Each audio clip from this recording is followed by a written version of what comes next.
बिस्मिल्लाहिर्रहमानिर्रहीम अस्सलामुअलैकुम students, this is Atif Ahmad, your physics teacher. बच्चों, आज की इस वीडियो में हम डिस्कस करने जा रहे हैं mass defect and binding energy. आज का हमारा टॉपिक एग्जाम के पॉइंट ऑफ व्यू से बहुत ही इंपॉर्टेंट है। ये topic as a long question paper में आता है। इसके अलावा यहाँ से short questions, conceptual questions, MCQs paper के अंदर पूछे जाते हैं। तो आपने इस टॉपिक को बहुत ही अच्छे तरीके से अंडरस्टैंड करना है। मैं आपको सिंपल और आसान तरीके से सिखाऊंगा ताकि किसी भी तरह की कोई भी कंफ्यूजन आपके माइंड में बाकी ना रहे। ठीक है बच्चों, इसके अलावा आज के लेक्चर के मैं आपको short notes in the form of screenshot share करूंगा, जिसे आप अपने पास सेव कर लेंगे और एग्जाम के डेज में जल्दी से इस टॉपिक को रिवाइज कर पाएंगे। तो चलिए जी स्टार्ट करते हैं। अब बच्चों, स्टार्ट करने से पहले मैं आपको एक चीज़ बता दूं कि आज का जो हमारा लेक्चर है ना, वो एक बहुत फेमस क्वेश्चन जो कि बच्चों के माइंड में आता है उसका आंसर करेगा। वो क्वेश्चन क्या है? वो क्वेश्चन ये है कि हम सब जानते हैं कि एटम जो है वो उसके अंदर तीन तरह के पार्टिकल होते हैं, इलेक्ट्रॉन, प्रोटॉन और न्यूट्रॉन। न्यूट्रॉन पर कोई चार्ज नहीं होता, प्रोटॉन पर पॉजिटिव चार्ज होता है और इलेक्ट्रॉन के ऊपर नेगेटिव चार्ज होता है। अब न्यूक्लियस के अंदर प्रोटॉन और न्यूट्रॉन पाए जाते हैं। न्यूट्रॉन पर तो कोई चार्ज है ही नहीं, लेकिन प्रोटॉन के ऊपर पॉजिटिव चार्ज पाया जाता है। अब सर आप ये बताइए कि एक न्यूक्लियस के अंदर प्रोटॉन और प्रोटॉन इकट्ठे कैसे रह लेते हैं, जबकि एक प्रोटॉन पर पॉजिटिव चार्ज, दूसरा प्रोटॉन उस पर भी पॉजिटिव चार्ज, तो वो दोनों एक दूसरे को रिपेल क्यों नहीं करते, वो इकट्ठे कैसे रह लेते हैं? इस क्वेश्चन का आंसर आज के इस लेक्चर में आपको मिलेगा। ठीक है, तो चलिए जी लेक्चर को स्टार्ट करते हैं। और सबसे पहले हम ये सीखेंगे कि ये मास डिफेक्ट क्या है। ठीक है बच्चों, आपने देखा होगा कि कोई भी आपके पास कोई एक ऑब्जेक्ट है, आप उसका जो है वो मास फाइंड करते हैं। ठीक है, आपने मास कैलकुलेट कर लिया उसका, फिर आप क्या करें जी, उसके 2, 3, 4 कुछ उसको पार्ट्स में डिवाइड कर लें, उन सब पार्टिकल्स का फिर दोबारा से इकट्ठा मास कैलकुलेट करें। तो आप ये ऑब्जर्व करेंगे कि जितना उस अकेले एक ऑब्जेक्ट का मास था, उसके सारे पीसेस का मास भी उतना ही था। ठीक है, फॉर एग्जाम्पल मैं आपको समझने के लिए कहता हूँ कि हमारे पास एक वाटरमेलन है, ये ठीक है ना, मैं इसका पहले मास कैलकुलेट कर लेता हूं। ठीक, मैंने कैलकुलेट कर लिया, अपने पास नोट कर लिया। अब मैं क्या करता हूं, इसके 4 पीसेस कर लेता हूं। ठीक है, फिर उन चारों पीसेस को इकट्ठा रख के एक जगह पे फिर उसका टोटल मास कैलकुलेट करता हूं। तो मैं ये ऑब्जर्व करूंगा कि जितना इस एक वाटरमेलन का मास था, उतना ही इसके चारों पीसेस को मिला के भी मास हमें उतना ही मिला। बात समझ रहे हैं कि जितना इस एक अकेले वाटरमेलन का मास था, उतना ही इसके चारों पीसेस का मास भी है। लेकिन बच्चों, जब हम बात करते हैं न्यूक्लियस की, तो न्यूक्लियस के अंदर ऐसा नहीं होता। कैसे? मैं आपको एक छोटी सी एग्जांपल से समझाता हूं। देखो जी, हम एग्जांपल ले लेते हैं एक हीलियम एटम की और उसका न्यूक्लियस कंसीडर करते हैं। अब हीलियम का एटॉमिक नंबर होता है 2, मास नंबर होता है उसका 4। ठीक है, अच्छा, अब जब हीलियम का एक एटम लिया गया तो हम सब जानते हैं, क्योंकि उसका एटॉमिक नंबर 2 है तो उसके अंदर 2 प्रोटॉन है। ठीक है, मास नंबर 4 है, इसका मतलब है न्यूक्लियस के अंदर टोटल 4 पार्टिकल होंगे, 2 प्रोटॉन आ गए तो बाकी क्या बचे, 2 न्यूट्रॉन। तो पता चला कि हीलियम के न्यूक्लियस के अंदर जो है वो टोटल 4 पार्टिकल हैं, 2 प्रोटॉन हैं और 2 न्यूट्रॉन। अब हमने क्या किया, हमने हीलियम के इस न्यूक्लियस का मास कैलकुलेट किया। ठीक है, और उसके बाद फिर हमने क्या किया, जिन पार्टिकल से मिलकर ये न्यूक्लियस बना था, यानी 2 प्रोटॉन और 2 न्यूट्रॉन, फिर हमने उनका मास कैलकुलेट किया और हमने ये देखा कि इस न्यूक्लियस का मास कम है और जिन 4 पार्टिकल से मिलकर ये बना है उनका मास ज्यादा है। जबकि तरबूज में ऐसा नहीं था, ये इधर अकेला तरबूज है और इधर उसके 4 पीसेस हैं, जितना मैस इसका था उतना ही मैस इसका था। लेकिन न्यूक्लियस के केस के अंदर ऐसा नहीं हुआ। यहां पर हमने ये देखा कि जो हीलियम का न्यूक्लियस है, ठीक है, उसका मैस कम है, जबकि बना वो 4 पार्टिकल से मिलकर है, 2 प्रोटॉन 2 न्यूट्रॉन। उन्हीं 2 प्रोटॉन 2 न्यूट्रॉन का जब हमने सेपरेट करके उसको हमने मैस कैलकुलेट किया तो ये मैस ज्यादा था, ये मैस कम था। अब ये जो न्यूक्लियस के मैस में जो कमी आई है ना, इसको हम मैस डिफेक्ट कहते हैं। बात समझ गए? एक तरफ न्यूक्लियस है जिसके अंदर 4 पार्टिकल हैं और दूसरी तरफ वही 4 पार्टिकल हमने रखे हैं जिनसे मिलकर न्यूक्लियस बना है। तो न्यूक्लियस का मास कम है, इन 4 पार्टिकल्स का मास जो है वो ज्यादा है। ये भी 2 प्रोटॉन 2 न्यूट्रॉन, ये भी 2 प्रोटॉन 2 न्यूट्रॉन से मिलकर ही बना है, लेकिन इसका मास कम है। अब ये जो मास में कमी आई है ना, न्यूक्लियस के मास में कमी, इसको हम सिंपली मास डिफेक्ट कहते हैं। उम्मीद है आपको ये कंसेप्ट समझ में आ गया होगा। ठीक है, इसको पेपर में लिखना है कैसे वो भी आपको साथ साथ बताता हूं। हेडिंग लगाइए मास डिफेक्ट की और लिखिए, the mass of the nucleus is always less than the total mass of all the protons and neutrons making up the nucleus। ठीक है। जो एक न्यूक्लियस का मास होता है वो हमेशा कम होता है, किससे? जिन पार्टिकल से मिलकर बना उन सारे पार्टिकल का टोटल मास। ठीक है, न्यूक्लियस का मास हमेशा कम होता है उन पार्टिकल के टोटल मास से जिनके मिलकर न्यूक्लियस बना। जैसे ये देखिए, ये एक न्यूक्लियस है और ये वो 4 पार्टिकल है जिनसे मिलकर न्यूक्लियस बना। तो इन चारों पार्टिकल का टोटल मास ज्यादा होगा और न्यूक्लियस का मास कम होगा। ठीक है, in the nucleus the missing mass is called mass defect, और इसको हम डेल्टा एम से शो करते हैं। ठीक है बच्चों, अब हमने मास डिफेक्ट को जब कैलकुलेट करना है तो कैसे कैलकुलेट करेंगे? आसान सा उसका तरीका है, आपने सारे जो पार्टिकल्स हैं उनका मास पहले कैलकुलेट कर लेना है और फिर न्यूक्लियस का मास कैलकुलेट कर लेना है। तो आप टोटल पार्टिकल जिनसे मिलकर न्यूक्लियस बना है उन तमाम पार्टिकल का टोटल मास माइनस न्यूक्लियस का मास करेंगे तो आपको मास डिफेक्ट मिल जाएगा, जो मास में कमी आई है वो मिल जाएगी। ठीक है, अब वो कैसे कैलकुलेट करते हैं जरा देखिए।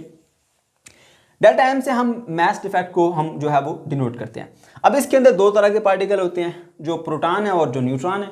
ठीक है, तो हम क्या करेंगे, जो प्रोटॉन की तादाद है उसको हम Z से शो करते हैं।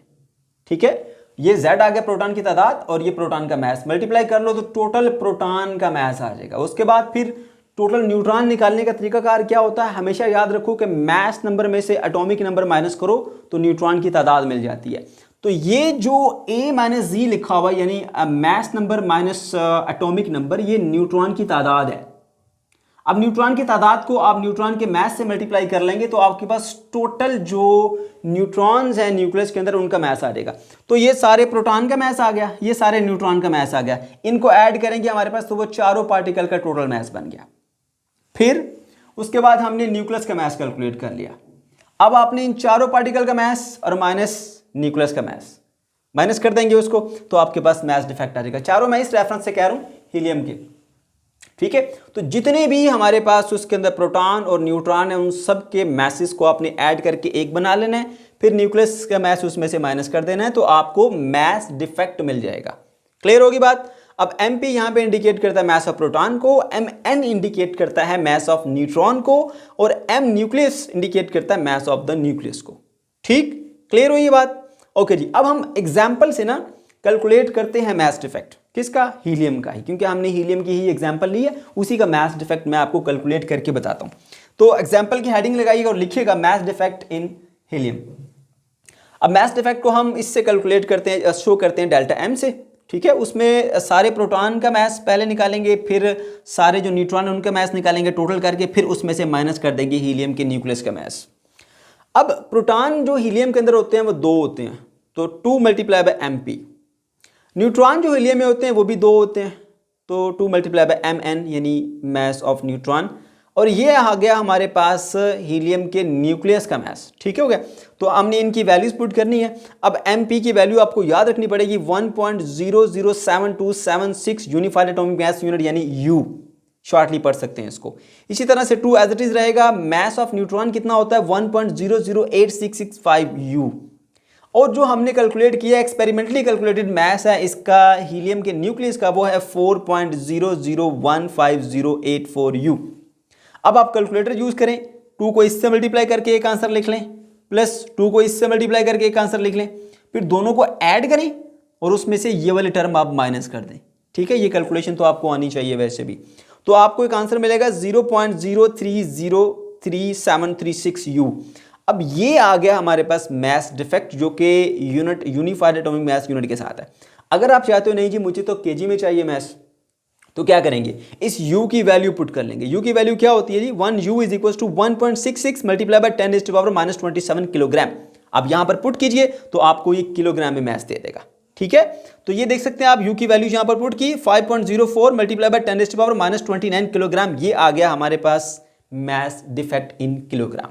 अब क्वेश्चन एक आता है कि आखिर ये मास में डिफेक्ट आता क्यों है, उसकी क्या रीजन है? उसकी रीजन ये है कि बच्चों, जब आप न्यूक्लियॉन्स को मिलाकर एक न्यूक्लियस बनाते हो तो उन न्यूक्लियॉन्स का मास में कुछ कमी आती है और वो मास कन्वर्ट हो जाता है एनर्जी में, जिसको हम बाइंडिंग एनर्जी कहते हैं, जो कि इन न्यूक्लियॉन्स को कंबाइन रखती है, उसे हम बाइंडिंग एनर्जी कहते हैं। ठीक है, तो हम यहां पर लिखेंगे उसको रीजन में, mass defect is due to conversion of mass into energy of the nucleus। When nucleons combines to form a nucleus.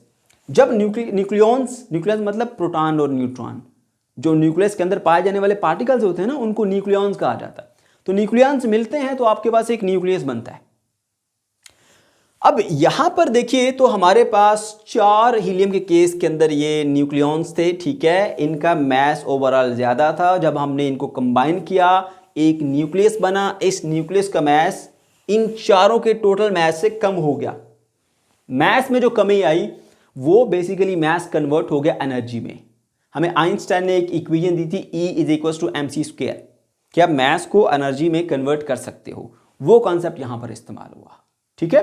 तो जो मास में डिक्रीज आया वो मास बेसिकली कन्वर्ट हो गया एनर्जी में, और उस एनर्जी का नाम है बाइंडिंग एनर्जी, जो इन पार्टिकल को जोड़े रखती है, इनको इकट्ठा रखती है। ओके जी। अब यहां पर सिर्फ एक हीलियम का ही एटम नहीं है जिसके अंदर मास डिफेक्ट आता है, बहुत सारे एटम्स और भी हैं। हमारे पास ये ग्राफ है, आप ये देख सकते हैं। अब ये जो ग्राफ है ना, दो चीजों के दरमियान ग्राफ है। हमारे पास ये जो अलोंग द वाई एक्सिस है, ये है change of mass per nucleon. मैं समझाता हूं change of mass per nucleon क्या होता है। और अलोंग द एक्स एक्सिस हमारे पास एटॉमिक नंबर है। यहां पर ये एटॉमिक नंबर है और ये है हमारे पास change of mass per nucleon. देखिए अभी अभी हमने एक एग्जांपल ली हीलियम की, उसका मास डिफेक्ट हमने कैलकुलेट किया। उसके न्यूक्लियस के टोटल मास में इतना जो है वो फर्क आ रहा है, यानी इतनी उसमें कमी आ रही है, आप ये कह सकते हैं। अब ये पूरे न्यूक्लियस के मास में कमी है। न्यूक्लियस के अंदर 4 न्यूक्लियॉन है। अगर आपसे ये पूछा जाए कि एक न्यूक्लियन के मास में कितनी कमी आई है, तो आप इस पूरे मास में जो डिक्रीज आया है इसको टोटल नंबर ऑफ न्यूक्लियन पर डिवाइड कर देंगे। ये जो हमने मास कैलकुलेट किया, ये पूरे न्यूक्लियस के अंदर कमी आई है। अब न्यूक्लियस के अंदर टोटल 4 पार्टिकल्स हैं, तो एक पार्टिकल ने कितना मास अपना कम किया, उसको बोलेंगे change of mass per nucleon, delta m/a। ठीक हो गया।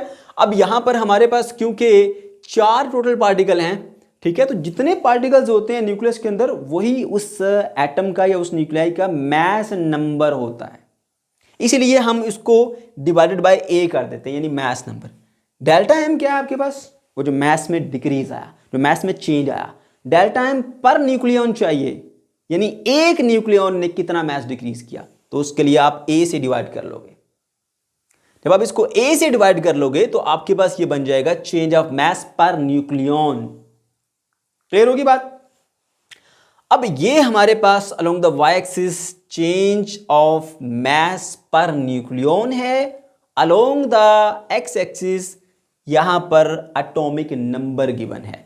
Z इंडिकेट करता है एटॉमिक नंबर को। एक और चीज यहां पे आपने सीखनी है कॉन्सेप्ट, वो है पैकिंग फ्रैक्शन का। अब ये पैकिंग फ्रैक्शन क्या होता है, ये जो change of mass per nucleon है ना, इसको पैकिंग फ्रैक्शन कहते हैं।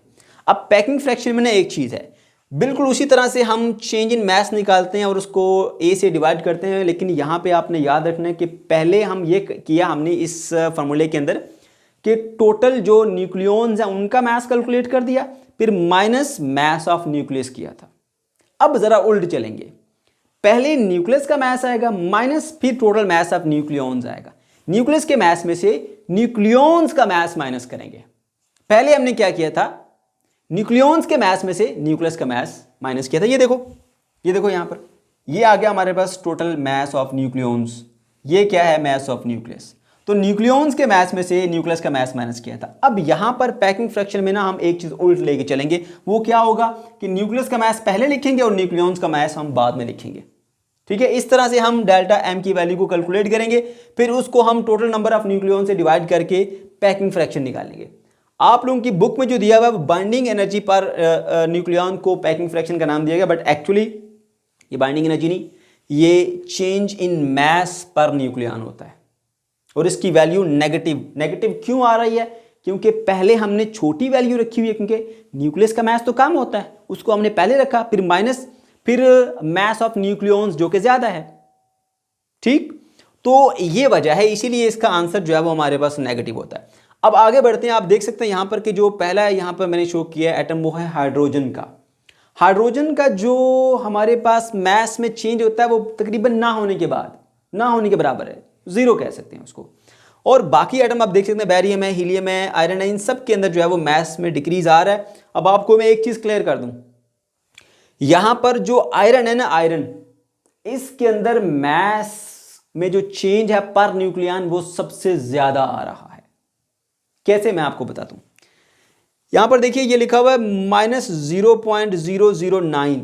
अब ये नेगेटिव क्यों आए? सिर्फ इसलिए आया कि छोटी वैल्यू को हमने पहले रखा और बड़ी वैल्यू को बाद में रखा, बीच में माइनस लगाया।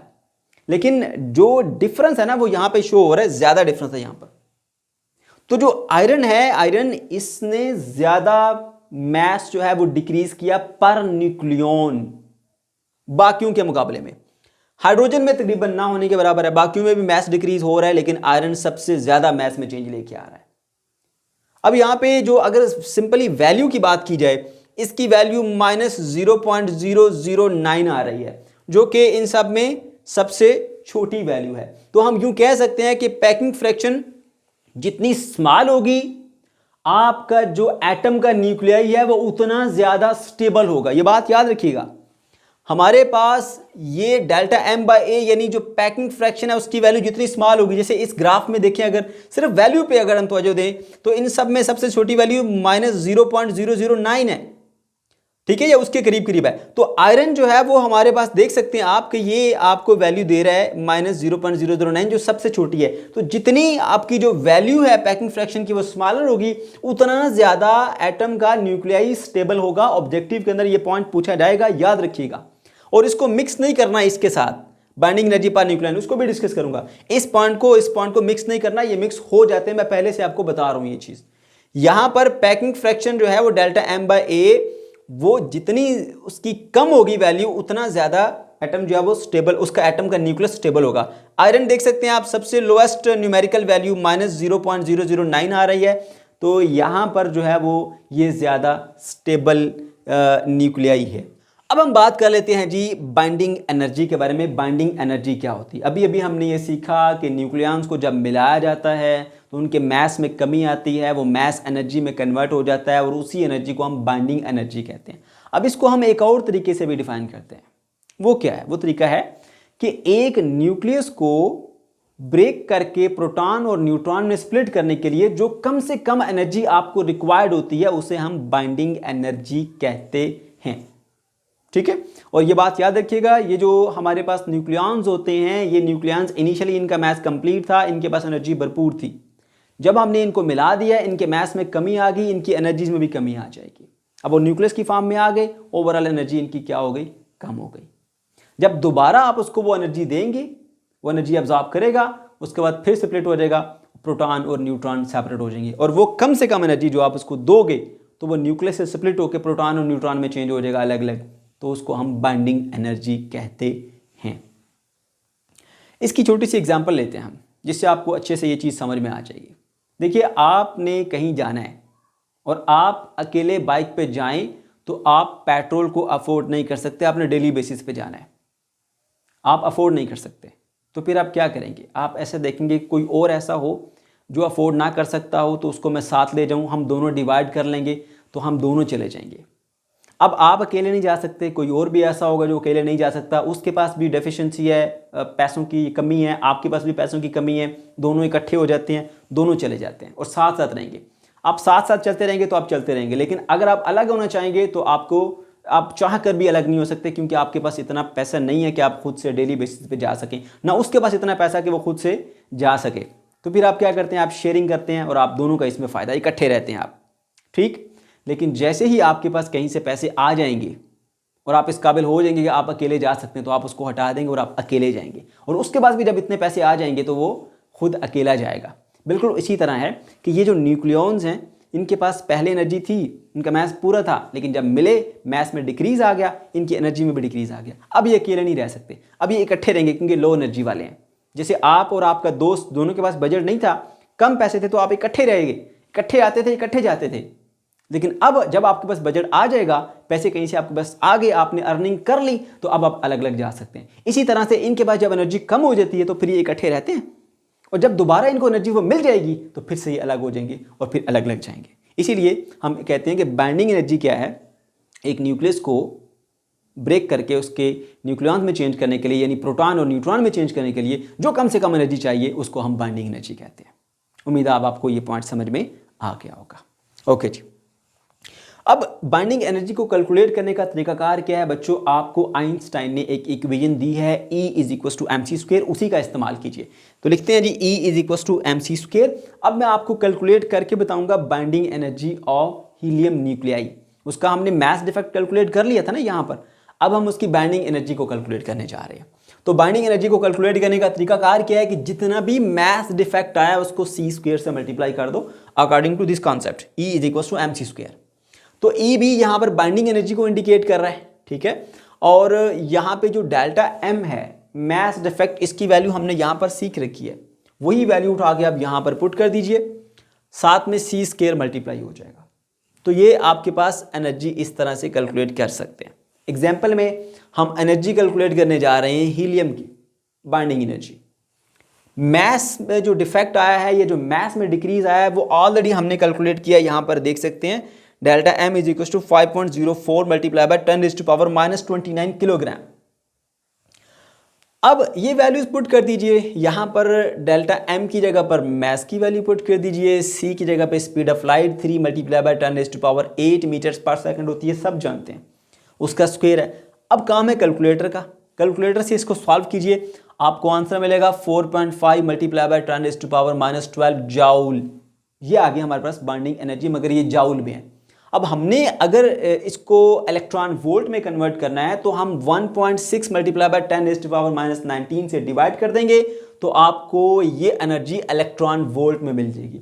जॉउल भी एनर्जी का यूनिट है, इलेक्ट्रॉन वोल्ट भी एनर्जी का यूनिट है। जॉउल एनर्जी का एक बड़ा यूनिट है, इलेक्ट्रॉन वोल्ट एनर्जी का एक छोटा यूनिट है, जो कि हम सब एटॉमिक लेवल पे यानी प्रोटॉन, न्यूट्रॉन या एटॉमिक लेवल पे हम एनर्जी कैलकुलेट करने के लिए इस्तेमाल करते हैं, इसलिए हम इसको जॉउल से इलेक्ट्रॉन वोल्ट में लेकर आ रहे हैं।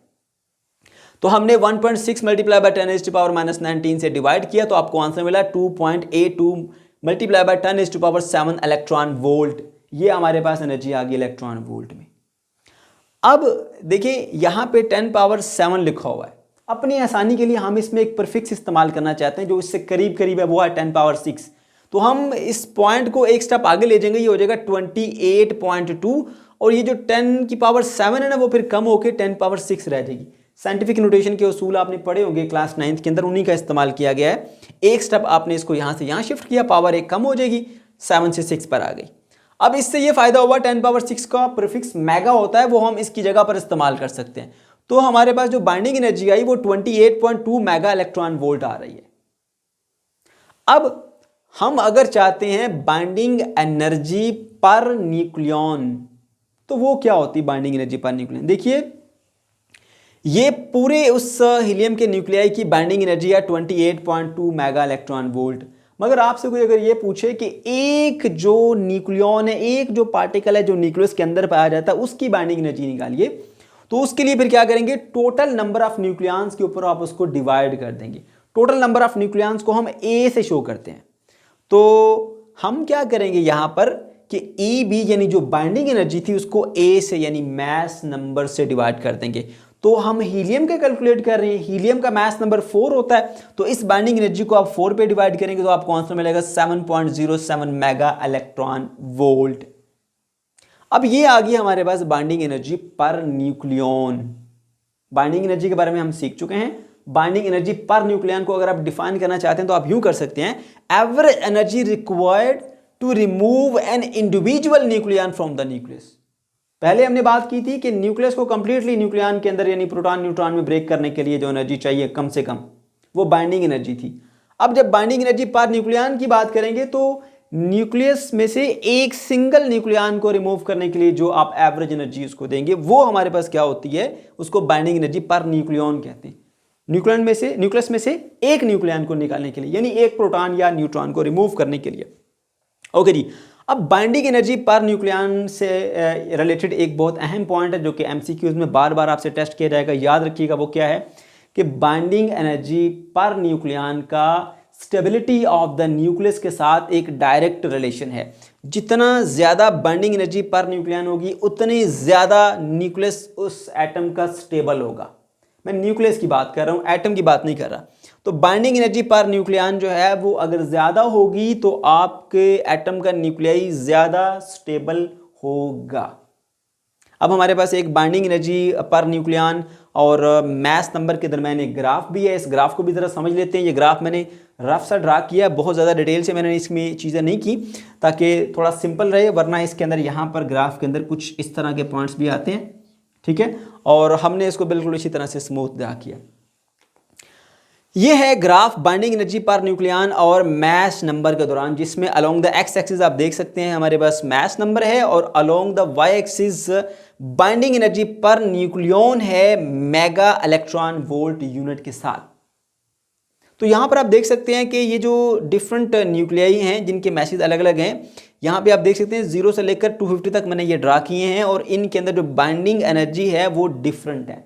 यहाँ से लेकर यहाँ तक बाइंडिंग एनर्जी बढ़ रही है, फिर ग्रेजुअली आगे जो है वो कम होना शुरू होगी। आप देख सकते हैं ऐसा ऐसा बाइंडिंग एनर्जी पर न्यूक्लियन कम होती चली जा रही है, ठीक है। अब इस ग्राफ को हमने 3 पार्ट्स के अंदर स्प्लिट करके फिर स्टडी करना है। उससे पहले एक और पॉइंट जो है मैं आपको यहाँ पर मैंने लिखा है ऑब्जेक्टिव के हवाले से, वो आपको मैं बता देता हूँ। अब यहाँ पर ये बताया जा रहा है कि एक जो न्यूक्लियस का जो एनर्जी होती है ना वो कम होती है। किससे कम होती है? उन तमाम न्यूक्लियंस की टोटल एनर्जी से जिनसे मिलकर ये न्यूक्लियस बना है। इसलिए जब भी आप न्यूक्लियस को ब्रेक करके न्यूक्लियंस में चेंज करना चाहते हो, आपको एनर्जी देना पड़ेगी, एनर्जी रिक्वायर्ड होगी। तो यहां पर देखिए मैंने ये पॉइंट लिखे है, rest energy of nucleus is less than combined energy of separated nucleons, so energy is needed to separate the nucleons. Energy चाहिए होगी न्यूक्लियंस को सेपरेट करने के लिए। अब हम आगे बढ़ते हैं और बाइंडिंग एनर्जी पर न्यूक्लियंस को थोड़ा डिटेल में डिस्कस करते हैं। बाइंडिंग एनर्जी पर न्यूक्लियन के ग्राफ को हमने 3 पार्ट्स के अंदर स्प्लिट कर दिया है। अब यहाँ पर लास्ट में हमने जो ग्राफ डिस्कस किया था उसमें मैंने आपसे ये कहा था कि जो आयरन है उसमें सबसे ज़्यादा मैस डिफेक्ट आ रहा है। तो यहाँ पर भी अगर आप देखें तो आयरन हमारा टॉप पर मौजूद है, इसकी बाइंडिंग एनर्जी पर न्यूक्लियन सबसे ज़्यादा है। यहाँ पे सबसे ज़्यादा इसमें मैस में डिफेक्ट आ रहा था, यहाँ पे सबसे ज़्यादा इसके अंदर जो है वो बाइंडिंग एनर्जी पर न्यूक्लियन आई है। क्लियर हुई बात? और एक और पॉइंट मैं आपको ये कह रहा था कि यहां पर जो पैकिंग फ्रैक्शन है उसका एक जो है वो इनवर्स रिलेशन है किसके साथ? स्टेबिलिटी के साथ, जबकि बाइंडिंग एनर्जी पर न्यूक्लियन का एक डायरेक्ट रिलेशन है स्टेबिलिटी ऑफ द न्यूक्लियस के साथ। ये पॉइंट मिक्स नहीं करना आपने। यहां पर भी आप देख सकते हैं कि आयरन जो है वो टॉप पर है क्योंकि इसमें मैस डिफेक्ट सबसे ज्यादा आया था। तो यहां पर आप देख सकते हैं कि इसकी जो बाइंडिंग एनर्जी पर न्यूक्लियन है वो भी सबसे ज्यादा है। अब हमने इसको 3 पार्ट्स के अंदर स्प्लिट कर देना है। एक जो है वो हमारे पास रीजन आएगा इंटरमीडिएट न्यूक्लियाई का, एक रीजन आएगा स्मॉल न्यूक्लियाई का और एक रीजन आएगा लार्ज न्यूक्लियाई का। सबसे पहले हम बात कर लेते हैं जी इंटरमीडिएट न्यूक्लियाई की।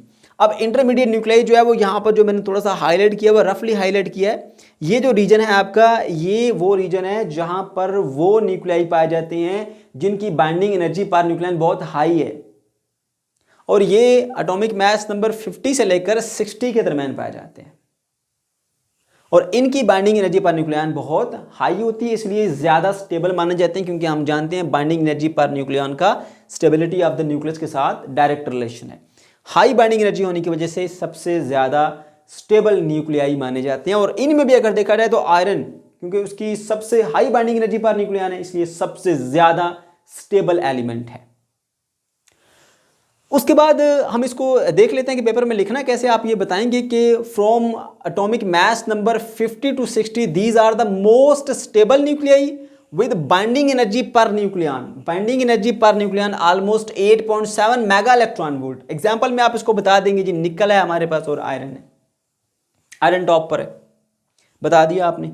उसके बाद फिर आप आएंगे जी स्मॉलर न्यूक्लियाई की रेंज के अंदर। स्मॉलर न्यूक्लियाई ये यहां से लेकर यहां तक की जो रेंज है ये स्मॉलर न्यूक्लियाई की रेंज है और इसके अंदर आप देख सकते हैं कि जो बाइंडिंग एनर्जी पर न्यूक्लियन है वो बहुत ज़्यादा नहीं है। यहाँ पर इसके बजाय यहाँ पर देखिए अगर आप तो यानी 1-2 एटम ये अगर देखे रहें, इसके अलावा बाकी सबकी बाइंडिंग एनर्जी बहुत कम है। तो ये बहुत ज़्यादा स्टेबल नहीं माने जाते, ये इतने स्टेबल नहीं हैं। अब इनके स्टेबल ना होने की वजह क्या है वो भी देख लेते हैं और वो है हमारे पास सरफेस इफेक्ट। अब ये पॉइंट पेपर में कैसे लिखेंगे आप ये बताएंगे। For small values of mass number, ये हमारे पास मैस नंबर है, ए से इसको इंडिकेट करते हैं। Small values of mass number binding energy per nucleon is small due to surface effect. Reason क्या है? Surface effect. अब सरफेस इफेक्ट क्या होता है? जो न्यूक्लियस की आउटर सरफेस के ऊपर होता है वो न्यूक्लियस के साथ इतना स्ट्रांगली अटैच नहीं होता जितना कि एक इनर न्यूक्लियन होता है। क्लियर हुई बात?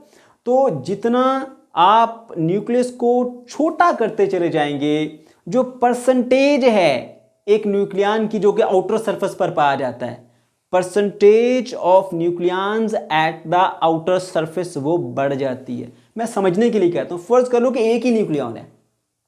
अगर एक ही न्यूक्लियन है तो आपका वही आउटर सरफेस पर होगा, तो 100% न्यूक्लियन आपके आउटर सरफेस पर होगी। अगर 15, 20, 40, 50 होंगे तो बहुत सारे इनर होंगे और कुछ आउटर सरफेस पर भी आ जाएंगे। तो जो परसेंटेज होगी ना, परसेंटेज आउटर न्यूक्लियंस की, वो कम होती चली जाती है जब न्यूक्लियस का मास बढ़ता है। ये बात याद रखिएगा आती है। ये एक वजह है जिसकी वजह से हमारे पास यहाँ पर बाइंडिंग एनर्जी पर न्यूक्लियन बहुत ज़्यादा नहीं है बल्कि कम है। तो यहाँ पर मैंने ये पॉइंट लिखा भी है, particles at or near the surface are not strongly bonded than the nucleons at the interior and smaller the nucleus को आप छोटा करते जाओ, larger the constituent percentage at the nuclear surface. जितना न्यूक्लियस को छोटा करते जाओगे, जो बाहरी किनारे वाले, जो बाहर वाले न्यूक्लियॉन्स हैं, उनकी परसेंटेज बढ़ती चली जाएगी। मैं तादाद की बात नहीं कर रहा, मैं परसेंटेज की बात कर रहा हूं। यानी टोटल अगर 100 है तो 100 में से बाहर कितने परसेंट हैं, मैं इसकी बात कर रहा हूं। ठीक है, इसको टोटल तादाद से मिक्स नहीं करना आपने। जैसे जैसे न्यूक्लियस का साइज बढ़ता चला जाएगा, जो परसेंटेज है आउटर या बाहर वाले न्यूक्लियॉन्स की वो कम होती चली जाएगी। तो ये पॉइंट भी आपने याद रखना है। ये थोड़ा सा इसको याद रखने में कंफ्यूजन हो सकती है आपको, लेकिन कोशिश करें इसको याद करें। अच्छा, तीसरे नंबर पे फिर हम बात करते हैं जी लार्जर न्यूक्लियाई की। अब जो लार्जर न्यूक्लियाई यानी कि इस मिड वाली रेंज से इधर इधर ये सारे लार्जर न्यूक्लियाई हैं। अब जो लार्जर न्यूक्लियाई है इनमें क्या मसला है? इनमें देखो तो बाइंडिंग एनर्जी पर न्यूक्लियन जो है वो डिक्रीज होती चली जा रही है, नीचे की तरफ ग्राफ आ रहा है, इनकी स्टेबिलिटी भी कम होती चली जा रही है। अब इसमें क्या वजह है जी, यहाँ पर क्यों बाइंडिंग एनर्जी जो है वो binding energy per nucleon decrease हो रही है? उसकी वजह यह है कि जब न्यूक्लियस साइज में बड़ा होता जा रहा है तो उसके अंदर जो कूलम की रिपल्सिव फोर्सेज है वो भी बढ़ती चली जा रही है, जिसकी वजह से यहाँ पर बाइंडिंग एनर्जी पर न्यूक्लियन जो है वो क्या हो जाती है, कम हो जाती है। मैंने यहाँ पर पॉइंट लिखा भी है, एक बार इसको पढ़ लें, फिर मैं आपको थोड़ी डिटेल में ये चीज़ें बताता हूँ। फॉर लार्ज वैल्यूज ऑफ ए, यानी मास नंबर ए की बड़ी वैल्यूज के लिए binding energy per nucleon will decrease because number of proton increase and coulomb repulsive force or Coulomb repulsion will increase, therefore larger nuclei are unstable. For example, हमारे पास uranium की है 92 इसका atomic number है, 238 इसका mass number है। अब जरा बात ध्यान से सुनिएगा। न्यूक्लियस के अंदर जो प्रोटॉन है वो जो इकट्ठा रहते हैं ना, वो क्यों इकट्ठा रहते हैं? प्रोटॉन तो रिपेल करता है एक दूसरे को, इनके दरमियान कूलम रिपल्सिव फोर्स होती है। अब कूलम रिपल्सिव फोर्स होने के बावजूद ये इकट्ठे रहते हैं, उसकी वजह क्या है कि इस रिपल्सिव फोर्स के अलावा एक और फोर्स होती है जिसका नाम है स्ट्रॉन्ग न्यूक्लियर फोर्स। वो इससे ज़्यादा ताकतवर होती है, यानी इनको जुदा करने वाली, इनको रिपेल करने वाली जो कूलम की फोर्स है वो इतनी मजबूत, इतनी स्ट्रॉन्ग नहीं है जितनी इनको इकट्ठा रखने वाली न्यूक्लियर फोर्स है। वो न्यूक्लियर फोर्स इनको इकट्ठा रखती है जिसका नाम है स्ट्रॉन्ग न्यूक्लियर फोर्स, बहुत स्ट्रॉन्ग होती है। अब एक मसला है, जो स्ट्रॉन्ग न्यूक्लियर फोर्स है ना उसकी रेंज शॉर्ट होती है, यानी ज्यादा रेंज में वो नहीं पाई जाती, वो शॉर्ट रेंज फोर्स है, छोटी रेंज के अंदर अप्लाई होती है, बड़ी रेंज में अप्लाई नहीं होती, लेकिन स्ट्रॉन्ग है। लेकिन जो कूलम की रिपल्सिव फोर्स है, कूलम फोर्स जो होती है वो एक लॉन्ग रेंज फोर्स होती है, लेकिन उसकी जो स्ट्रेंथ है वो इतनी ज्यादा नहीं होती, मतलब इतनी वो कह दें कि मजबूत नहीं होती न्यूक्लियर फोर्स के मुकाबले में। जितनी स्ट्रॉन्ग आपके पास न्यूक्लियर फोर्स होती है, इतनी स्ट्रॉन्ग फोर्स कूलम फोर्स नहीं होती।